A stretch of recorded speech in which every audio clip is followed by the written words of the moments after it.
shit. Step to get some reality. I'm 204. Up to me. Get up. Nigeria, Chaka. Everything's fantastic. Oh, my place, oh, my summer. What's up, what's up? Go shot in the air. Nigeria, Chaka. Everything's fantastic. Oh, my place. Yes, good morning, good afternoon, good evening, wherever you're watching me from. This is African News Headlines or Summaries. I'm going to talk briefly about major stories which have happened recently on the previous days in Africa or in the world, which affect us, mainly Africans. So the first one is mainly the Donald Trump elections. I'm sure all of you or most of you know about this unless you're living under a rock. The elections in America are going to affect us Africans.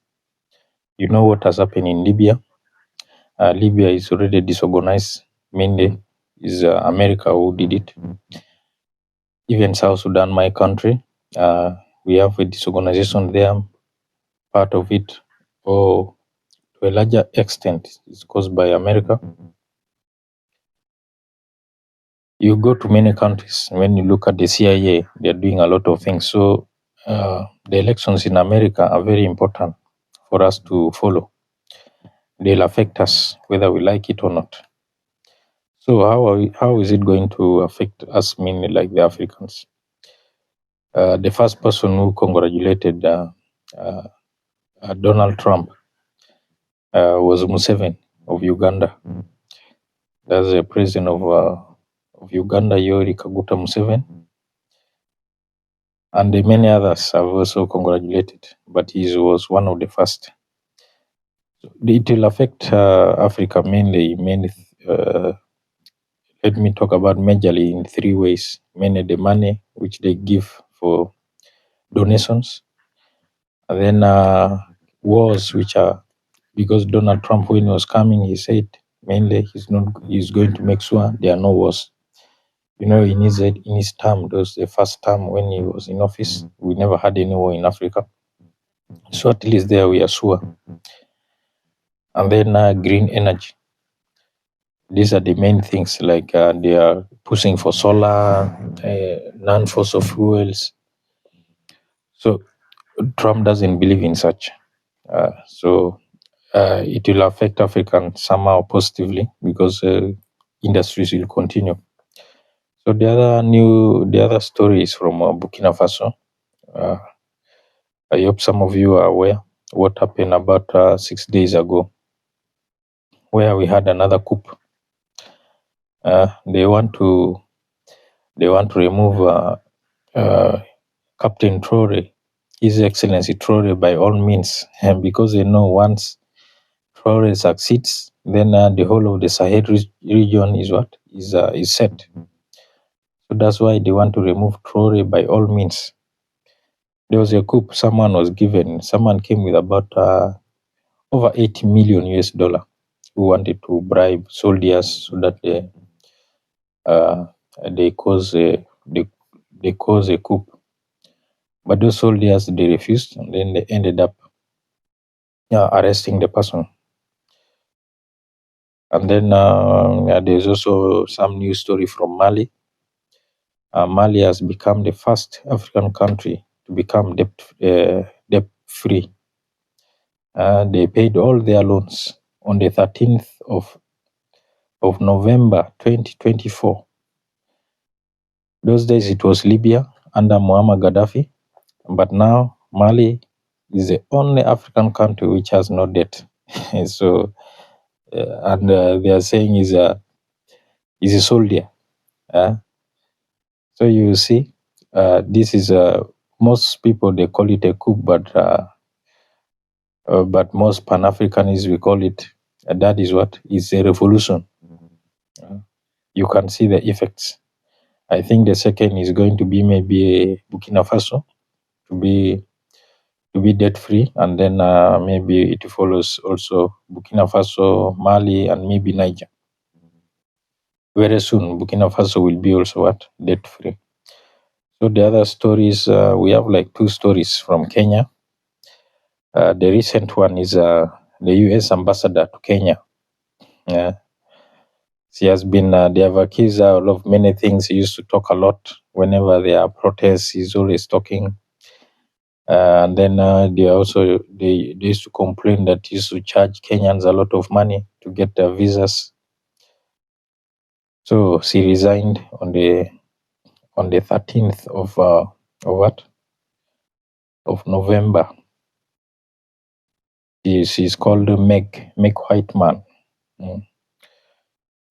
And then the second this is also very, very important to Africans. This story from Kenya. Oh, it's an African Union thing, African Commission. I hope some of you are aware that we are having elections. Maybe in about 3 months' time, we are going to have elections for the African Union chair.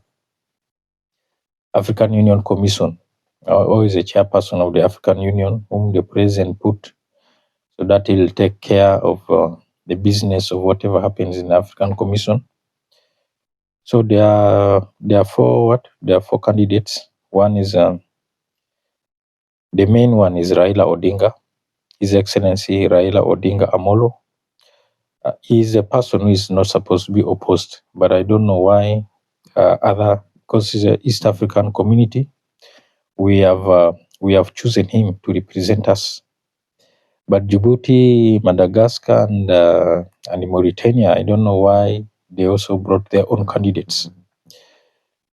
So we are praying and hoping that Raila goes through, because he's the most able person who knows more about African than all the others. The others, even I don't know them.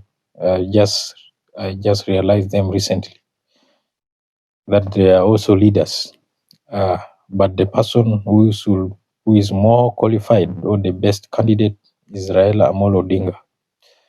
I pray that he goes through, because he'll bring a lot of changes. He knows African Union. He has been, Kenya is the biggest economy in East Africa. He has a lot of experience. He has been in the West. He has stayed so he's more qualified, and he's a Pan-Africanist. He's the one who is bringing a lot of changes in East Africa, the democracy, for elections, and a lot of changes. So I hope the presidents, they give him the votes, and then they elect him. Those are two stories from Kenya. And then we have elections last month, and this month, and then next month we are going to have many elections. So far, the main one is Botswana. We had election in Botswana, where the ruling party has been in power for 58 years. Yeah. And then the opposition, they managed to kick them out of power, led by Duma Bako. So they managed to capture power. And then we have also elections in Mozambique. Mozambique, though the elections in Mozambique are not okay, we have a lot of what the opposition is complaining that they were rigged. So there are a lot of protests in Mozambique. And then on the 7th of December, we are going to have elections in Ghana. And this is also the major one, because Ghana, Nigeria, those are the major countries in West Africa. So far, there are two political parties that are going neck to neck. That is, one is called NPP, and then another one is called NDC. NPP, New Patriotic, is it party? And then NDC, New Patriotic Party, that is for Nana Akufo, a ruling party. So they are putting their vice president to go against the opposition, the main opposition group, which is the National Democratic Congress, whose person is John Mahama. And then we have another person who is independent, Nana Kwame Badiako. Him is independent. He could be the best, but now I'm not very sure. His chances are not all that. There are about 12 candidates. So these are the main ones whom I've just I've singled them out because they are the leading, and then like Badiako is he had a lot of what really is into real estate, so he could be the best according to me. I hope the youth they vote him because he's a young man, just like those of Traore and the rest. And then we have a new story which is from Burkina Faso and Ethiopia. So they are making a collaboration between Ethiopia and Burkina Faso, so that engineers in Ethiopia goes to Burkina Faso to train students there on how to make engines, how to manufacture engineering parts and all this. So this is a very good initiative which Ethiopia is doing, trying to help Burkina Faso so that they rise up. And then another important thing which I think some weeks ago, which up to now I think is very important to us Africans, the Russia African Summit. No, I mean, sorry, is BRICS. Oh, Russia African Summit, it was a bit 1 or 2 months ago. But the most important one is the BRICS Summit, which is also going to affect Africa, whereby Putin, His Excellency President Vladimir Putin has written off 20 billion debt of some African countries. And then the emerging of BRICS. BRICS is like an alternative. BRICS, that is Brazil, Russia, India, China, and South Africa, that group of BRICS plus. So there's a lot of some development coming out of BRICS, whereby it is expanding, and some African countries, of course, Ethiopia, Egypt, and then here also Nigeria has applied to join BRICS. Uganda, I think they also sent their application. So many countries. It's almost it's an alternative to the American system. So these are some of the stories which are for the African news. That one of Donald Trump, Burkina Faso, the coup, and then Mali being the first African country to be debt-free, Kenyan ambassador, and then Raila Odinga, elections in Botswana, Mozambique, and then the ones of Ghana, which are coming up, engineering collaboration between Ethiopia and Burkina Faso, and then finally the BRICS Summit. I think these are the few which I've come across, then which are most important to us Africans, the diaspora and both at home. Have a blessed night. Meet again next time.